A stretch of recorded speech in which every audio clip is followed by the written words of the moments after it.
On Sunday, September 1st, 2019, our beloved Supreme Master Ching Hai took precious time to elaborate on the difficult and even unsafe physical method of practice mentioned last Sunday to our association members at the New Land in Taiwan, also known as Formosa. Master had lovingly and considerately prepared notes to further explain. Last time we talked about its special meditation method, which is very difficult to practice, very dangerous also. Why is that the method dangerous? Because you can be stuck in that kind of essential feeling and then be attached to that. Instead of going up, you're stuck there, or going down because of attachment to sensual, physical pleasure, and very difficult to let go. If the physical intercourse between man and woman, you call sex, I'm shy to mention that word. When I first mentioned it, I was really very shy, but somebody asked me about it. I had to put on a brave face and tell him about why, a long time ago, some years ago. But even then nowadays, if I mention that, I still feel very shy. I don't know why. Forgive me if I'm not so brave as you think. I'm not all that brave. I'm not all that very free to talk about anything. It's because I'm your teacher, I have to. But I always try not to mention that if I can. So, if sex is also one of the 84,000 methods to practice, why the Buddha don't ever mention it? He even tell people, try not to follow the lustful temptation, because he knew it's very dangerous. Even if you want to be a teacher of this so-called tantric yoga, you are not safe from danger of addiction to sensual pleasure. I also written here, it's dangerous way because you could be entangled in its powerful pleasure and can't reach your goal or even forget it altogether. In this physical world, sex is the most common yet the most powerful force to reach enlightenment. Very powerful. If you married or in love or have boyfriend, girlfriend, you understand what I'm saying. Better not try this. But if you can avoid it, then try the way I have told you last time. The saints, enlightened saints, they have physical contact with their wives only several times a year, just to have children only.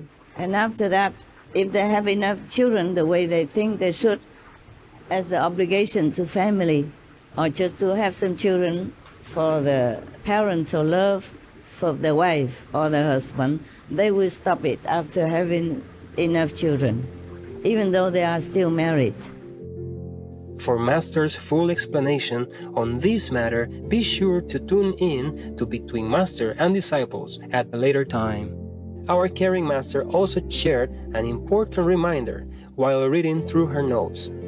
I wrote here, Kuan Yin method, including the light and the sound, is the best for you. Best for anyone, because it is our self-nature. Kuan Yin and Kuan Kwang mean listening to your self-nature inside in two forms. The inside heavenly light, which is your Buddha nature or God nature, and another condensed, more concentrated form of light is the sound, which is also your original nature, Buddha nature or God nature. So this method of Kuan Yin, meaning listening to your self nature, and Kuan Kwang, seeing your self nature, is the best for you, because it's our self nature, and our self nature is Buddha nature or God nature. When we see our nature or listen to our inner nature, that means we see our own Buddha nature, our own God quality. Thus, we are one with the Buddhas in all directions. So, because we are one with the Buddhas, one with God. So we will be blessed, even though we haven't completely realized our true, complete nature, but we still are already together with the Buddhas, because the Buddha has this nature. God is this nature also. So if we are with that, then we're safe. We are not with anything else. We are with ourselves. The more we know ourselves, true self, the more we be at peace with all beings and loving to all beings. Of course, because they also have the same nature. They have the same nature as ours, because all beings have this same nature. Buddha nature or God quality. Towards the end of the lecture, Master gently expressed the following. I really thank you for all your love.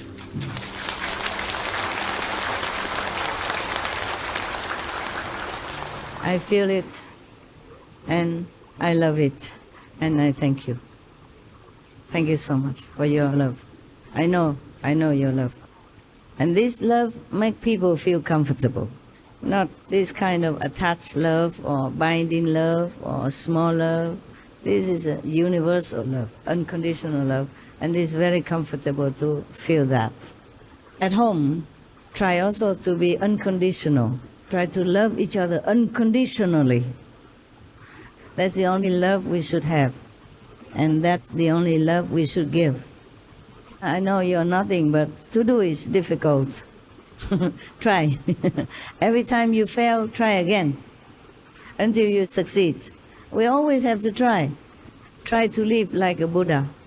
Even though you are not yet realize your own Buddha nature, try to live like one.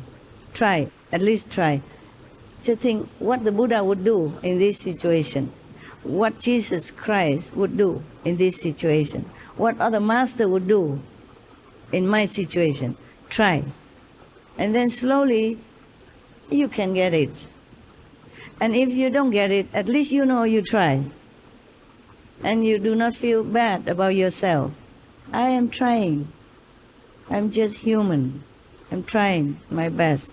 And pray the masters help me. All the masters help me. At least like that. At least you are reminded of something noble, unconditional, as the way you would want to live your life. That's what you want.